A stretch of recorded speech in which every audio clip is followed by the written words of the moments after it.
Okay, so I wanted to show.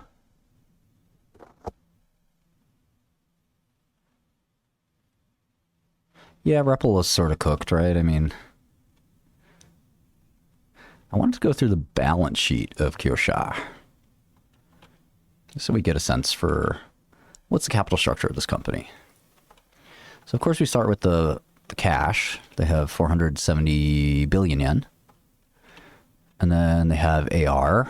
That's 661 billion accounts receivable. Japan has a lot of these weird financial assets. I bundled them all into cash. That's been what I've been doing for 20 years. And there's accounts receivable. I'm sorry, inventory. And OCA, other current assets for you home gamers. And finally, here's the property, plant, and equipment. Now, this is the most important thing, right?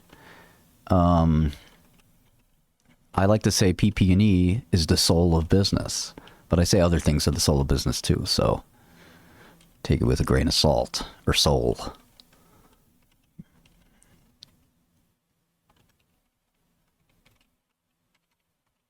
So PP&E is quite critical. You really can't have in the old days at least, you can't have a business without property, plant, and equipment. Now, the world has changed. We have software businesses, asset-light businesses, things like that. But in a really old viewpoint, your business kind of is your factory. It kind of,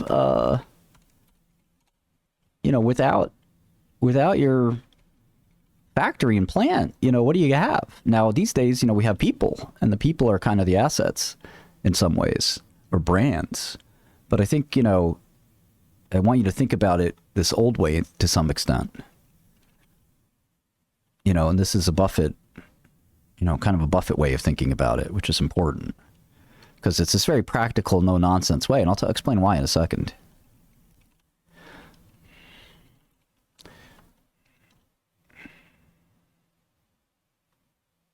And the nice thing about this, it's not going to, like most things, there's not going to be some like magic trick where a number is going to pop up and you're going to know something. It's not the way it works. But you are going to learn about how to think about this. So the market cap of the company is 29 trillion yen. And you have $4 trillion balance sheet, roughly, right? $3.6 trillion balance sheet. And you have a $1 trillion of property, plant, and equipment. So in yen and in US dollar, let's see, that's, call it $6 billion. $6 billion of property, plant, and equipment. Okay? So at $1 trillion in property, plant, and equipment, the company is going to produce 400 in net income. Does that make sense? Well, if I told you you could buy a plant for, in this case it says $1 trillion, but let's make it and it's 1 trillion yen. But let's say it's $1 million. You've saved up $1 million. A lot of people have $1 million, and you want to get into business for yourself. Maybe you're a lawyer, maybe you're a dentist, maybe you're an OnlyFans. Doesn't matter. You have $1 million, and you said, I want to buy something productive. I don't want to buy Bitcoin. I want to buy something that's going to generate me cash for years to come. So you buy this, and all of a sudden it makes you 40% of your money in 1 quarter. Just 1 quarter. So wait a second, this is magic. I almost got my money back. 2 more quarters, I got my money back, and any money from here on out is free money. There's something kind of wrong with that, isn't it?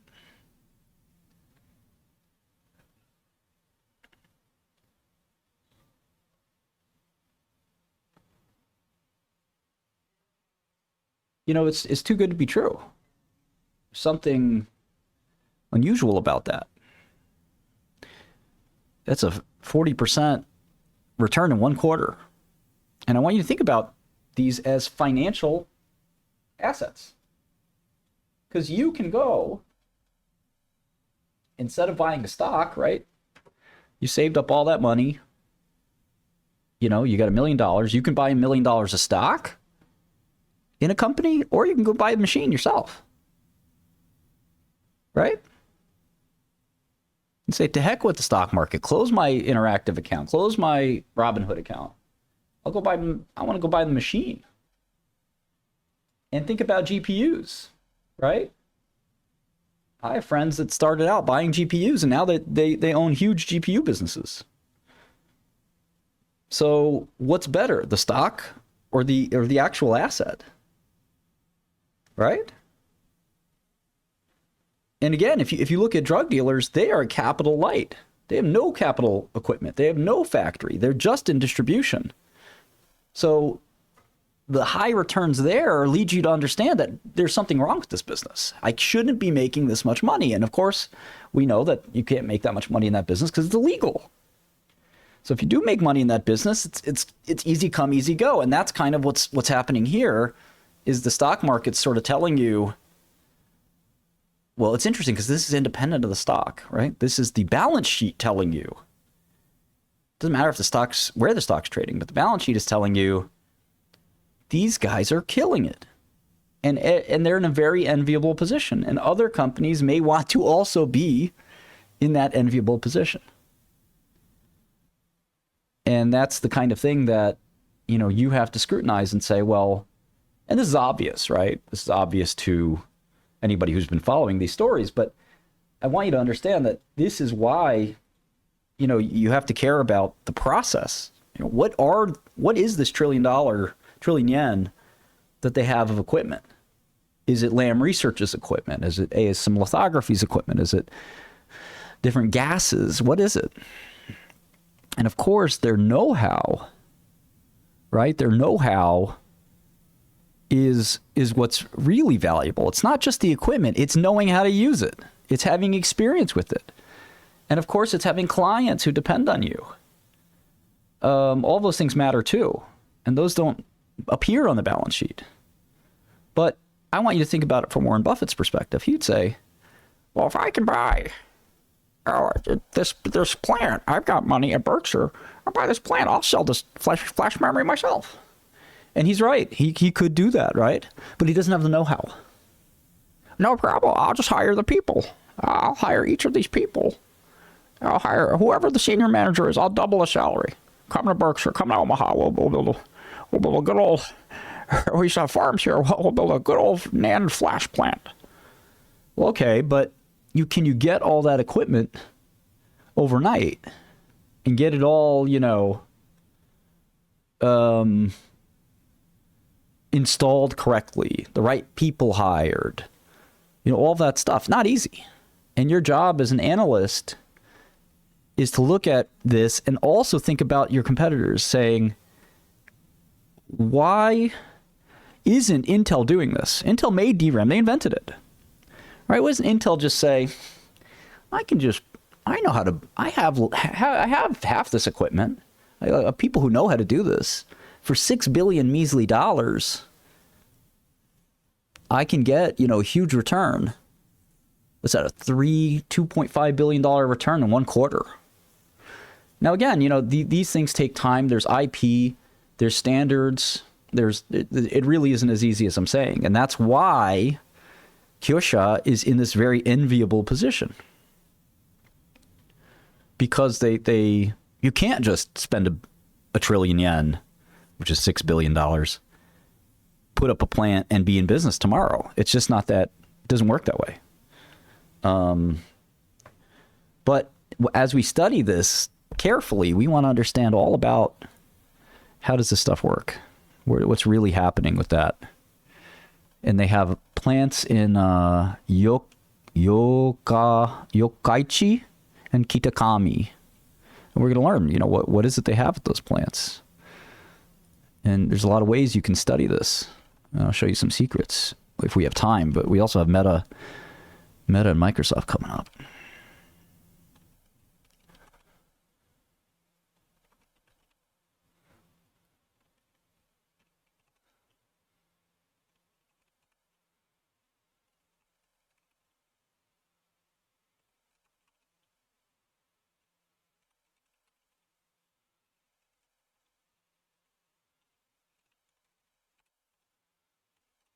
You guys stop making rumors about me and Amaranth. Nothing is going on between me and Amy.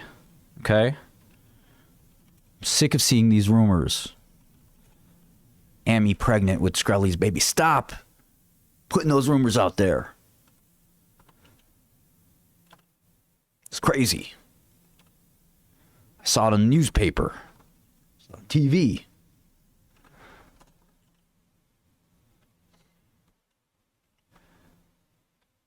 It's just not true.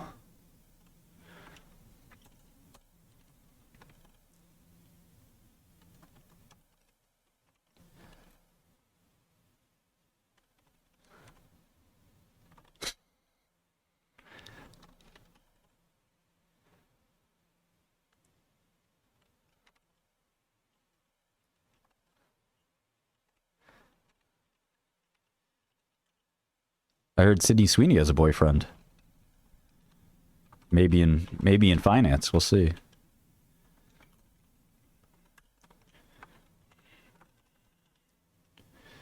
Anna Kendrick was single for a little bit as well.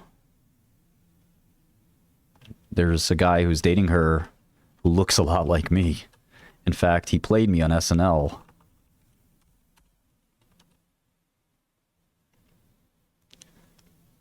I do take care of my baby mom and my baby. I love my baby. That's Bud Bud.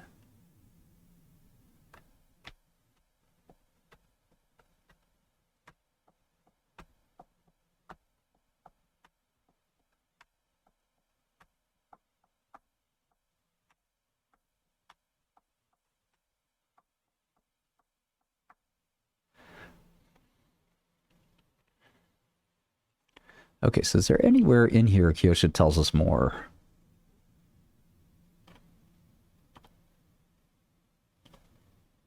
There's cash flow. And cash flow from operations was 616,540.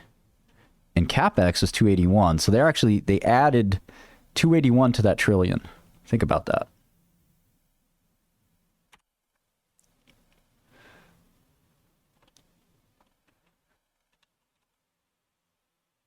Sydney is mid.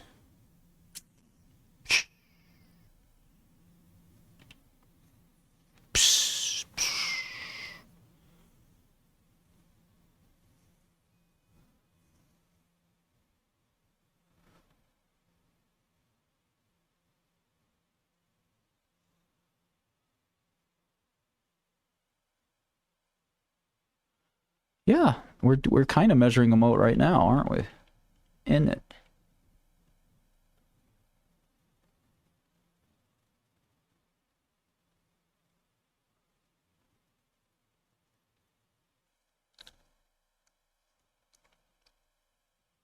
So outlook for 3 months. Wow. Guidance is 1750. Unbelievable. So 75% sequential. That's 400% annual revenue growth.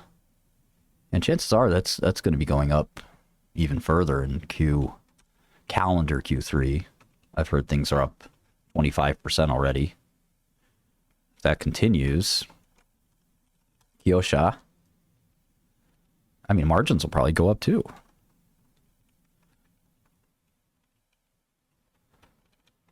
They almost have no expenses other than manufacturing.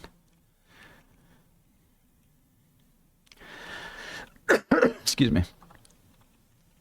So next quarter, they will make as much as the entire replacement value of the whole facility. So if only you knew how to make that facility, you too could make insane amounts of money. But can you put up that facility quickly and get the word out that you were making this stuff and that you know, it's for sale? Not so easy. Not so easy. But that's the only thing in your way. And if you look at other companies, you'll see that this is not the case for other companies. This is a very unusual situation.